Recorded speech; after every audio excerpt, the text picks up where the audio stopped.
Sixers, the NBA draft on Thursday night. Well, for the Sixers, came and went. No draft picks, not acquiring any. And Sixer fans overall don't seem very thrilled. But we will talk about it, that and more, right here on this Friday edition, Locked On 76ers. You are Locked On 76ers, your daily Philadelphia 76ers podcast. Part of the Locked On Podcast Network, your team every day.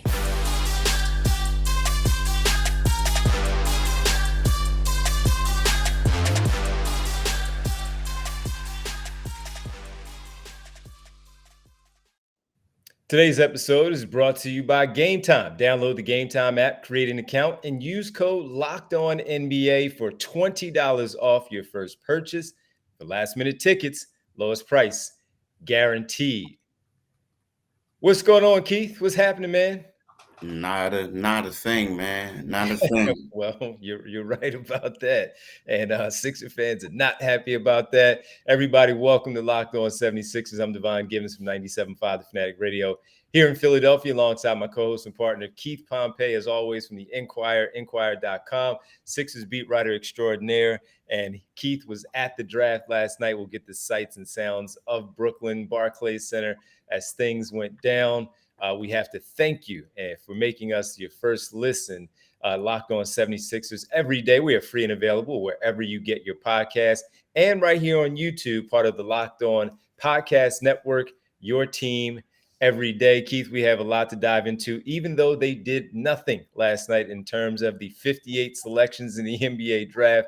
Sixers unable to acquire a second-round pick, so we'll talk about that. First, we'll get into the undrafted players that the Sixers did pretty much lock in very quickly as things ended last night. A late draft also, man. I don't know what was going on with how long it was taking. 5 minutes is 5 minutes in the first round. I don't know what took so long.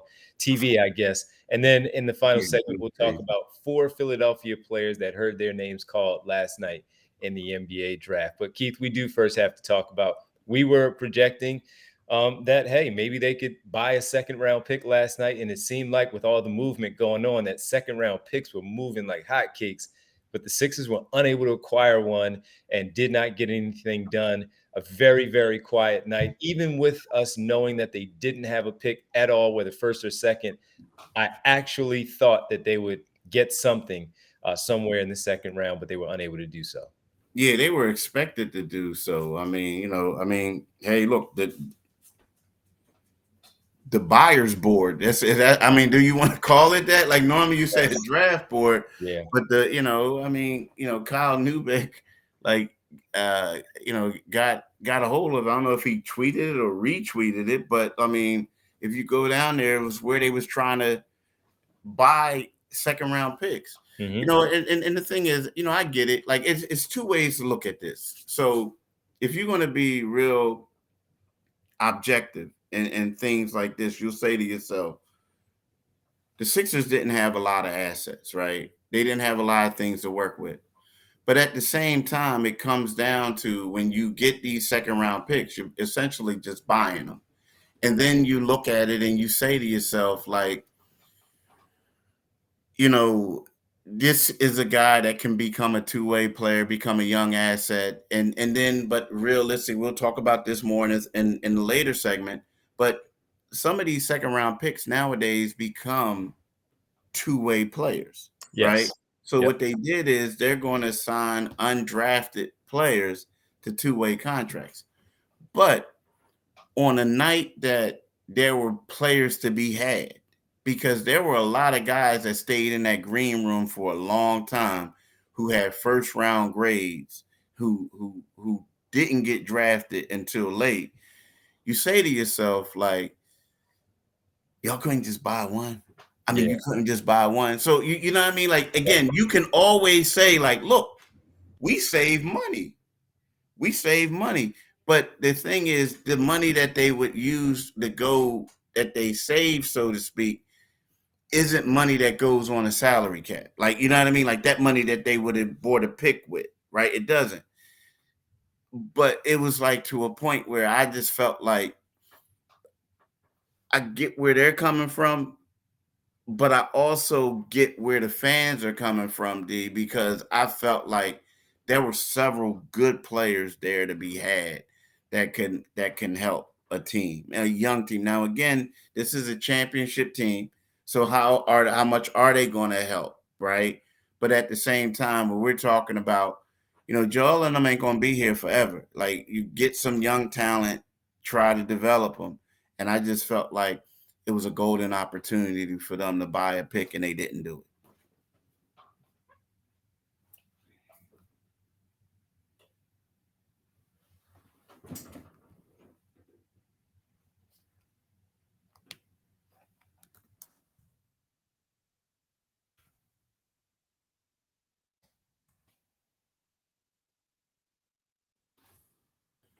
Yeah, as things got to the 38, 39, 40 part range of the second round, it was like, yeah, man, one or two of these guys, they can actually go out there and acquire. And look, he may not play a lot, like you mentioned, but the part of them buying a second round pick anyway was looking to more see if he could be on his two-way contract potentially, and then develop that player with the Delaware Bluecoats. And maybe, just maybe, you find one, you find a hidden guy, you find a gem that can really help you out and do some things out there on the floor, because we see it so often with second round picks. Herb Jones of the New Orleans Pelicans, when they made their run, nice second round player. Of course, Fred VanVleet, undrafted. After a while, he established himself, but that's the whole point, that maybe you can do just that you can establish yourself, and find your way into a rotation, and especially on a championship contending team. So yeah, I was a little surprised that in the end, Keith, with all the movement that was happening, that no one would deal with the Philadelphia 76ers and give them one of those second round picks. So but again, just a lot of movement overall with the draft. How would you look at it? Because we thought that there would be some lot of active player movement, and we didn't see anything. Yeah, I mean, now I think a lot of the major stuff that happened was like the things that happened kind of sort of happened before the draft, right? You know what I mean? It happened before the draft. If you notice, and when you talk about it, some teams were scared to make moves. They would bring up stuff, but basically, I hate to say it, it's kind of like, yeah, we would love to have him, but he makes too much money, and with this, and we're not trying to mess up our salary Like cap. Bradley Beal. Yeah, like, yeah. So I think a lot of that was happening, right? The one thing that I will say though, before we get into the next segment or anything, I think like the real disappointing part with Sixers fans is though, and again, I'm not, I'm just assuming like what I think they're disappointed at. A lot of it, D, is that they were seeing other teams make moves, and Daryl Morey has his reputation, but they didn't make them, and I think they were upset. They were seeing teams like the Boston Celtics get better, things like that. Now, a lot of these people don't know the things that goes on behind the scenes or this and that, but to them, it's like, yo, I know we ain't bringing back the same roster. I know we're not, and as nice as these undrafted additions that they're going to have are, we got to be real with it. Two-way contracts. You ain't really expecting a lot from a two-way dude. No. And then another dude in the Exhibit 10 is what Exhibit 10 is really you a G League dude, but you're going to come to training camp with the Sixers Summer League, Summer League and all that. And then the thing is, what happens is really, if you sign with their G League team, you'll get a bonus. You'll get more money than you would if you like didn't. So like, these aren't guys that are expected. I mean, they could, but they're not expected to be rotation guys. No, not anytime soon. Not anytime soon. We'll get to that in just a second. Give you the names of the players that the Sixers did bring in at the end of the clock of the second round. The draft wraps up. We'll tell you the two-way guys and the Exhibit 10 player that Keith is talking about next, right here on Locked On 76ers. As we do so, I have to tell you about the great people from Bird Dogs. And Bird Dogs stretch khakis are designed to fit slimmer through the thigh and leg, that you truly have a sculpted look. You want to make sure you look good. I'm going to a party tomorrow with some friends. And it's going to be a casual type of atmosphere, casual setting. So I feel like, yeah, you know what, I can throw on some really comfortable shorts, probably be out there for a little while. My daughters are going with me. We're just hanging. It's just nice day overall. And with it, as I'm there, I'm like, you know what? My kids are all, Dad, what are you wearing? You know what? I'm just going to throw on my bird dogs and put on a nice shirt to go with it. Put on my bird dog shorts. They do the exact same thing as a pair of Lululemon shorts, but fit way better. The fabric, the material is very soft, very, very comfortable, not stiff, restricted cotton at all. Bird dogs, they fixed the issue by inventing, again, cloud knit fabric that looks just like the khaki, but stretches. So you get a way slimmer fit without having to sacrifice any movement. It's going to be a nice day in the 80s on Saturday, and I want to feel comfortable, and I don't want to feel all restricted or anything like that, and I don't want to be hot either, and I think I found the right pair. So I'm going to make sure I have those on. I'm going to wear my bird dogs, put a nice polo style shirt on, put on some nice sneakers to go with them, and I think I'll be looking pretty good. All thanks to the great people at Bird Dogs. Make sure you go to birddogs.com/lockedonnba for your free Yeti style tumbler. I tell you about this every time. You get this with your order. Make sure you do that. I might take this out to my party, even though, they're going to have all the things that I need. Put some nice water in here. I'll be good to go with my Bird Dogs tumbler. That's birddogs.com/lockedonnba for a free Yeti style tumbler. You don't want to make sure you miss this. You won't want to take your bird dogs off. We promise you that. So let me ask you this: when you got your water, I didn't mean to cut you. Real quick. Go ahead. When you got your water, you put ice water in there? Actually, I put very, very little. Even when we go out, Keith, I'll order light ice because I don't like ice watering down my water, or if I have soda, taste for soda that day, or juice. I don't want ice watering down. So you don't need ice in this because of how insulated it is. So you're all good. Yeah, so that's what I want to know, because I don't like ice water, but I know sometimes people put ice in their, thing to keep it cool. But see, that's good. Yeah, I got to get me one. Yeah, you got to get one. Bird Dogs, make sure you send Keith his now. It's his turn. Thanks for making Locked On 76ers your first listen every day. Every day is tomorrow on the show, which is Monday. We'll look ahead to free agency now, as free agency is now the big piece of the 76ers summer. Quiet on the draft night, but free agency, that's where it's at. We'll start diving into that on Monday here on Locked On 76ers. All right, Keith, 4 players that were added to the Philadelphia 76ers Summer League squad. As we look at things here, let me make sure I have all the names right. One that intrigued me right away was Ricky Council, the 4th from Arkansas. Watched him a lot because I like Smith, and Smith went late in the first round. Black was also a player that went number 6 to Orlando. Ricky Council is he's like a defensive-minded guy, nice size to go out there and just kind of dig into what Nick Nurse likes to do with some of those guards, which is, again, to just simply get after the opponent. And I think that Ricky Council will be able to do that from Arkansas. So 3 players were drafted. Ricky Council later picked up by the Philadelphia 76ers. So, Keith, I thought they did a really good job with him right away, just adding another guard to the mix.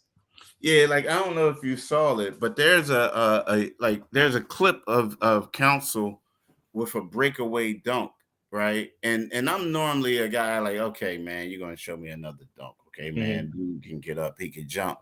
But it was like showed a little bit of athleticism, and it was a powerful dunk. Yeah. And I was like, man, so you look at Ricky Council, and the guy who transferred to Arkansas after spending 2 seasons at Wichita State. Yes, sir. You know what I mean? He averaged 16.1 points, right? Second team all SEC. The guy, you know what? It's 2 dudes that I look at. And one of them is Arizona State Fort Marcus Bagley, right? The guy who signed the Exhibit 10 deal. Marvin Bagley's younger brother. Yeah, his younger brother. Now, the thing with him is he's one of those dudes where you say, okay, I'm going to sign him to this Exhibit 10 because it's not going to cost me much. But he's also a dude because he has a lot of red flags, right? A guy, he only played in 17 games over 3 seasons for Arizona State. And in those 17 games, he averaged 10.9 points, 5.5 rebounds, and 1.2 assists, right? And injuries hampered his career.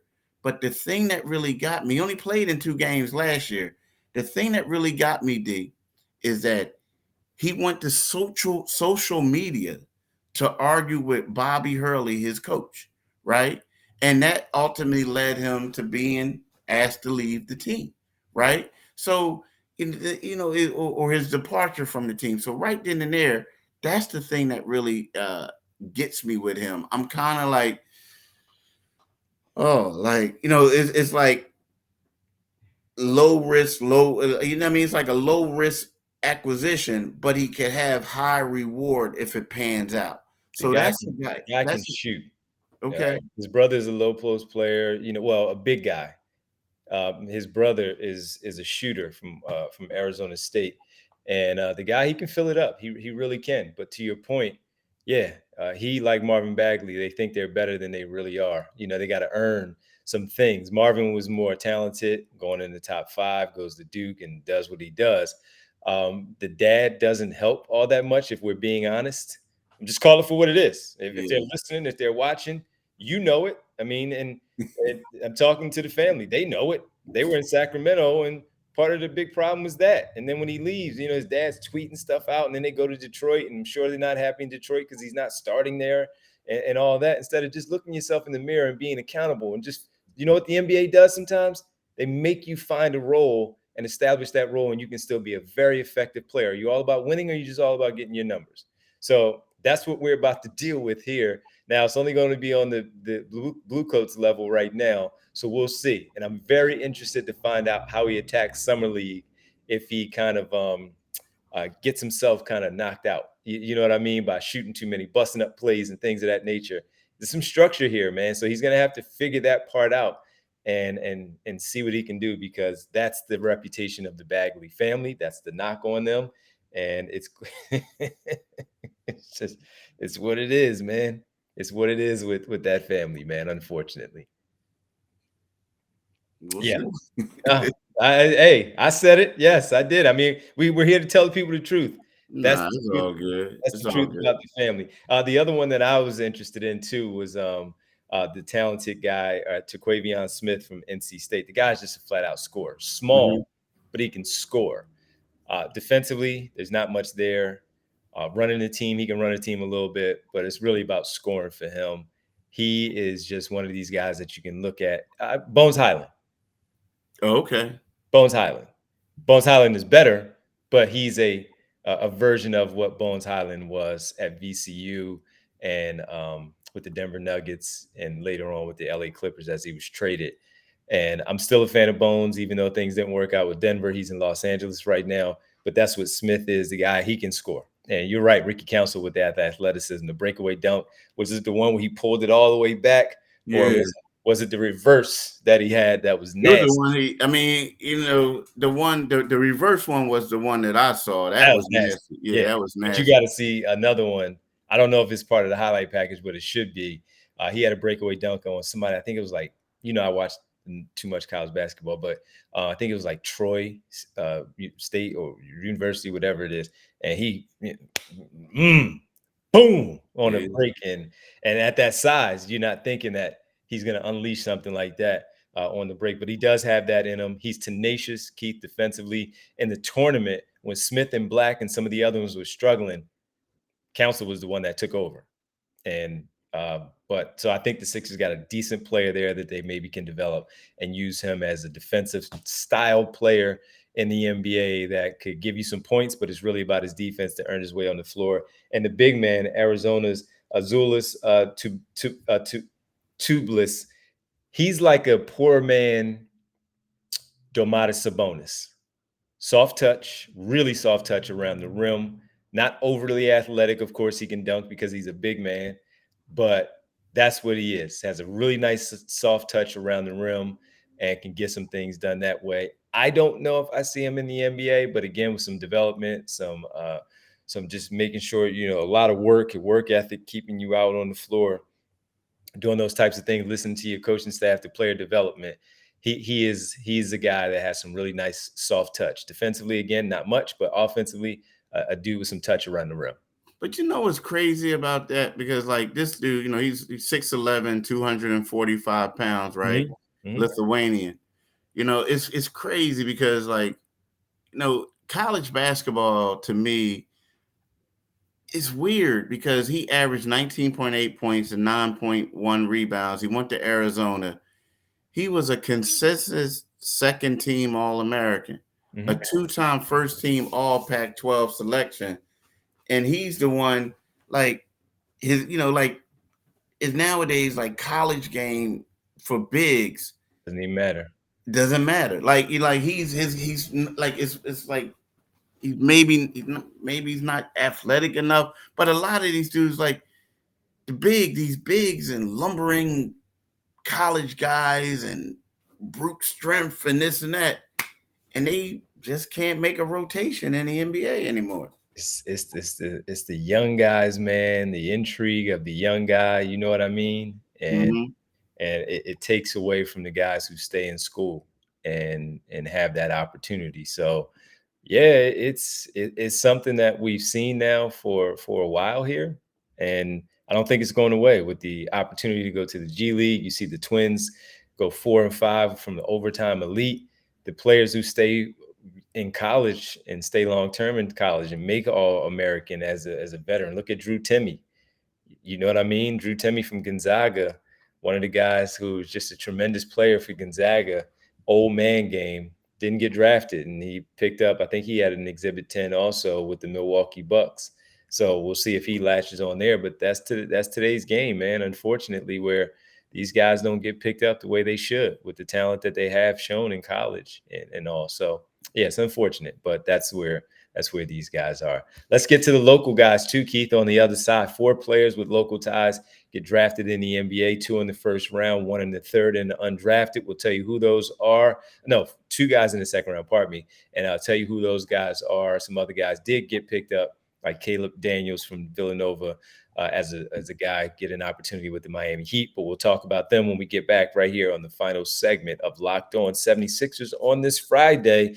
And I want to tell you about as we get ready for the Summer League. Hey, you want to buy some Summer League tickets? You want to get in there and you don't have time to get them right now, and you may have to press your luck and get there a little bit late. Got to tell you about the great people from Gametime. Gametime is where you go buy your tickets to your favorite events, and it shouldn't be all that stressful. Whether it's Major League Baseball, you want to jump in and catch up on your Philadelphia squad, or again, Summer League, Gametime is the place to go. Fast and easy way to buy tickets for all sports, music, comedy, and theater near you, with killer deals on last-minute tickets and their best price guarantee. You can stop stressing over the tickets and get started and have the fun with your loved ones and that you'll have. Like me, I'm interested in getting some baseball tickets. My nephew's like, Uncle D, we got to go check out a baseball game. Got you. And I figured we would do so by going to Gametime. What are some things that I like about them overall? The images of the seat views as I'm trying to buy the tickets for me and my nephew. Flash deals and last minute tickets, good pricing there. Lowest price guaranteed, event cancellation protection just in case, job loss protection, etc. as well. Forget the planning months in advance. Gametime is deals on tickets right up to the day of the event. Again, flash tickets on deals for football, baseball, basketball, concerts, comedy, theater, and more. This is the place to go. Gametime will credit you 110% of the difference. It's the fastest growing ticket app in the country for a reason. Get images of your seat, as I mentioned, before you buy, so you know where you'll be. Buy tickets in a matter of seconds. Tap two taps, and you're all set. Snag the tickets without the stress from Gametime. Download the Gametime app, create an account, and use code LOCKEDONNBA for $20 off your first purchase. Terms apply. Again, create an account and redeem code LOCKEDONNBA for $20 off. Download Gametime today. Last minute tickets, lowest price guaranteed.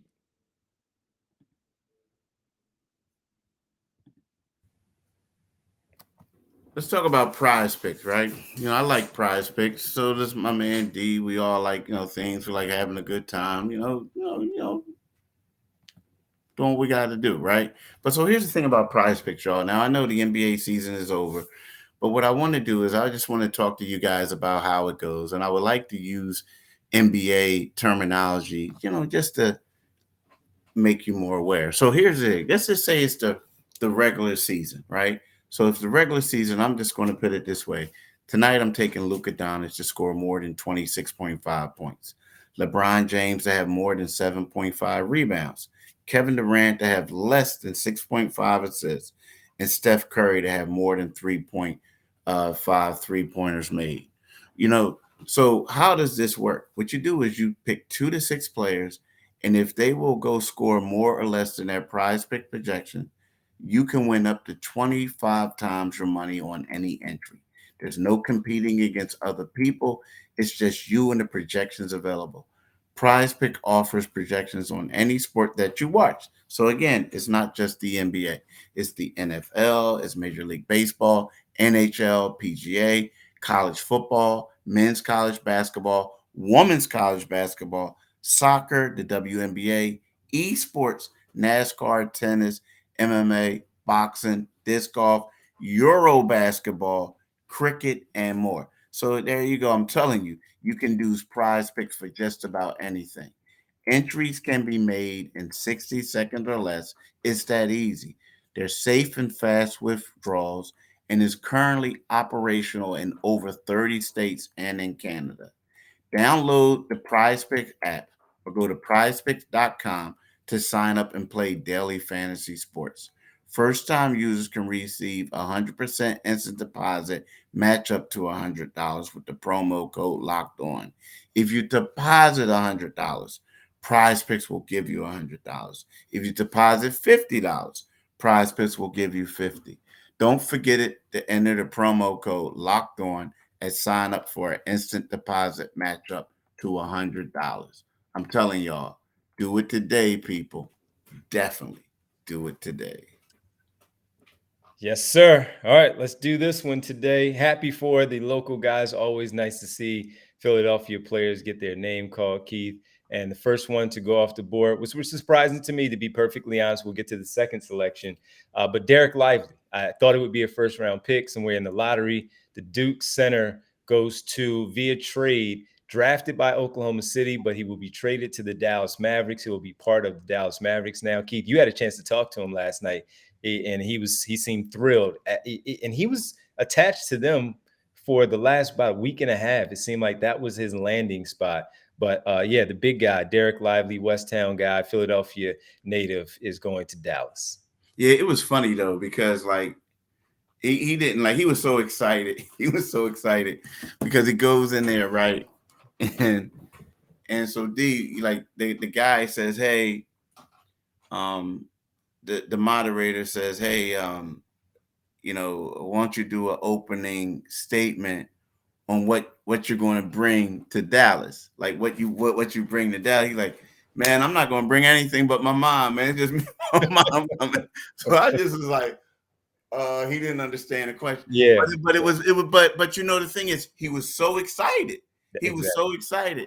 And the funny thing is, afterwards, I was talking to people. We were talking about it. And they said that happens a lot, like when guys do it, because it's like, yo, I just got drafted. The one thing I liked about Derek Lively is, and now I'm going to tell you this thing. There were actually 3 guys from team final drafted last night. You got Derek Lively, you have Seth Lundy, and Imani Bates, even though he's not from Philly, but he played for team final. Right now, he wasn't play all the games with them, but he played with them. So the thing with me is, like, Derek, a lot of, he was born in Philadelphia, right? His mom used to work for the Sixers. He goes to West Town. He plays for team final, a Philly area AAU team. He became after last night, I believe they now have 18 guys who have either been drafted in the NBA or at least played in the NBA, right? Mm-hmm. So when you're talking to him, and Kel, he played the team final too. Mikal did. Say it again. Oh yeah. Oh yeah. He's on the list, bro. I mean, I know that. Well, look, you didn't read me today because I got Mikal's name. Don't worry about it. I know you like late bloomer, but I got Mikal on there. So yeah, Mikal's on there. So like the thing is, so there's like 18 dudes who from team final. So Derek's talking. He was like talking about, asked about West Town and this and that, because people want to know he's the third guy from West Town. The other 2 were Mo Bamba and Cam Reddish. Cam Reddish was a team final guy too. Mm-hmm. So you look at it, he's like, yeah, it's good, but it's about Philly, it's about that grit, it's about this and that. And I'm like, okay, player, They said that? Okay, yeah. I hear you. That's But the yeah, like it's a laundry list. And it's funny because you said you want to make sure I knew that your cousin. But yeah, your cousin was on there. But name another Villanova player who played for that team. Played for team final. He played high school. He played college ball with your cousin. Dante? Yep, Yeah. Dante. Yep. Name a 76er who was on the 76ers team this past season. Didn't get a lot of burn, but was on the 76ers this past season who played for team final. Trivia question. That played for team final. Didn't get a lot of run. I'm gonna give you a big clue. He only played in one game this season.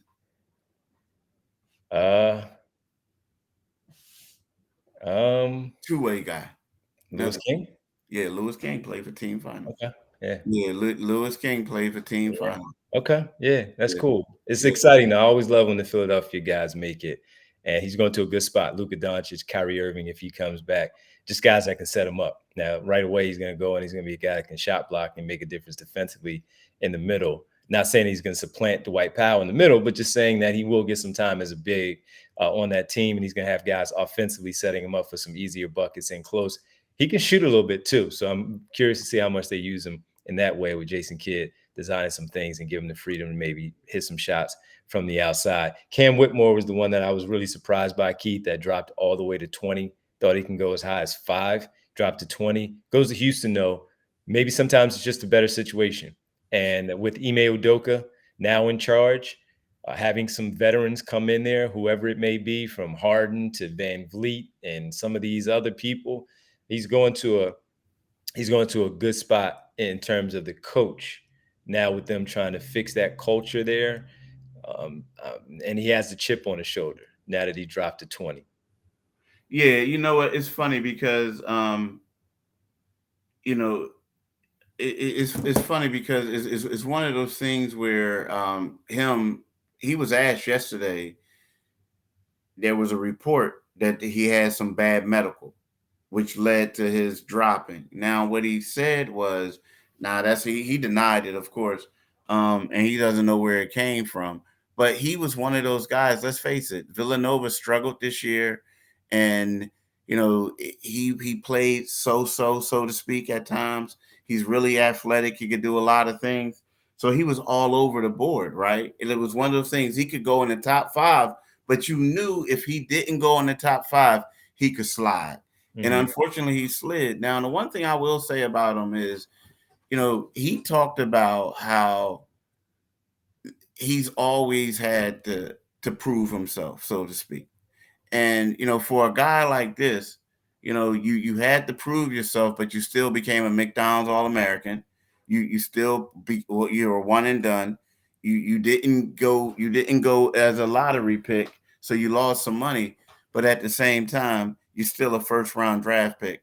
And if that's the thing that motivated you before, and you still doing the same thing, more power to you, bro. Because that's the thing. Like sometimes it's like there are certain people who are built that way to go through stuff, but they keep knocking down that door. You know what I mean? And I feel like for him, if every setback is a setup for the comeback. And I'm rooting for him and hoping that he could get this comeback. Yeah, I do too, man. And you could see that he was not happy sitting there in that green room as long as he was, but he did get his name called, still first round. And sometimes when it does work out that way, is it simply something that just best opportunity for you to go to that particular spot? The next player, Keith, that was a first, well, as you mentioned, you already mentioned Seth Lundy. So Penn State guy, local guy, went to Roman also. Listen, man, just he can shoot. He can shoot. he can really shoot. And with Lundy getting his name called once again, going to Atlanta. So another local player going to Atlanta, whether it was DeAndre Hunter, Cam Reddish, now with the Portland Trailblazers. And what's the kid's name from Connecticut that went there last year? I forget his name. But my apologies. That said, it's good. He's going to Atlanta. Another guy. Now, what about Isaiah Wong? You get I my was I senior. was getting to him. Oh, Yeah. you know a lot about him. Yeah, Isaiah Wong, yeah, stayed in Miami for all 4 years. Really, I think he actually spent a fifth year. Was he a fifth year senior at Mm. at at Miami? I don't know, but a player ACC player of the year, 6'2" guard, fearless. And these are always tough when you get this deep in the draft, really having a chance to make it. And he's a scorer though. Um, he can do a lot of things as far as scoring goes. So that's one thing that he has about him. Summer league should be good for him to be able to open things up. I wonder how much they'll ask him to try to play point guard while he's there, and the playmaking, decision making, that type of stuff that they want to see in terms of his overall growth. But definitely somebody that I would hope if he can land a two-way with Indiana, that would be nice to see that. Yeah, the thing is though, it seems like I remember when the Morris twins were coming out, and I Mm-hmm. remember they left after their junior year, and somebody told me, like a guy, I was asking about it, and he's like, "Nah, they gotta go." And I said, "What you mean?" He's like, "Dude, Keith, like a lot of it's hard for you to be." He says, like, because when you're a senior, you got 4 years. The teams are typically looking at it like this guy might not get any better. Like everything else is like you still got potential to grow a little bit, right? So when you look at Lundy and you look at Wong and you say to yourself, like, two, solid players, but I wonder if how much that maybe impacted, especially Wong. You know what I mean? You know what I mean? Did it a little bit? I don't know. You know what I mean? But it seems like you got a lot of times some dudes who are extremely raw who go in the lottery or in the first round, late first round, like, but they're extremely raw, but they're young and people look at their upside. But when you see a senior, this guy is what, 22 sometimes? You know what I mean? They're looking at it like, Yeah, you are who you are. you are who you are. Exactly. Mhm. Yeah, and but again, sometimes when you put your name in the hat early to kind of get that information, they tell you that you're not ready. You don't have much of a choice but to go back. So you go Yeah. back. And True. but hey, you get ACC Player of the Year. You're on the radar again. Miami made a deep run in the tournament, so they kind of gave more people more time to see who you were, whether it's the flaws, but certainly the positives. Had his name called. So congrats to those four guys again. Caleb Daniels from Villanova, smaller guard too. Built a little different. He's going to Miami. Miami just does stuff with people, man. You never know. We look up Caleb Daniels in 3 years is a rotational player for the Miami Heat. Keith, great stuff as always, man. Fun week with you as always, and quiet night for the Sixers. But I'd imagine that next week, as we get things started, there will be a little more to talk about and a little more information that is probably out there for what the Sixers will do next week with free agency getting underway. Everybody, thank you for making Locked On 76ers your first listen every day. And again, on Monday for the everydayers, we will talk to you as free agency week gets underway. It's not until later in the week, but we have a lot to talk about of what the Sixers could potentially do. Keith, you mind letting the good folks know where they can find us? Yeah, you can find my man D tonight. What time you on there, D? 6 to 10? 6 to 10. Yep. Yeah, 6 to 10 on the Divine Giving Show on 97.5 FM, right? So you do that. You can also follow my man D on Twitter at DivineG975. You can follow me on Twitter at Pompey on Sixers. You can read my articles in the Philadelphia Inquirer, and you can go to inquirer.com, and that's how you do it, Inquirer with an I, right? But what you need to do is, in addition to that, you need to follow this podcast, right? You get this podcast wherever you get your podcast at. It's free and available wherever you get your podcasts at. But when you go to our YouTube channel, make sure you click on that Liberty Bell, right? You click on that thing, you become a new subscriber, and then you get updates whenever we post new podcasts. So, do that, y'all. Do that. Absolutely. And next week, you're going to want to make sure you tune in because we have a lot to get into in terms of how free agency may look for the Sixers. Keith, have a great weekend, man. Thanks as always. I hope it was quick turnaround. Brooklyn back home, and enjoy your weekend, man. Thanks. Peace, bruh.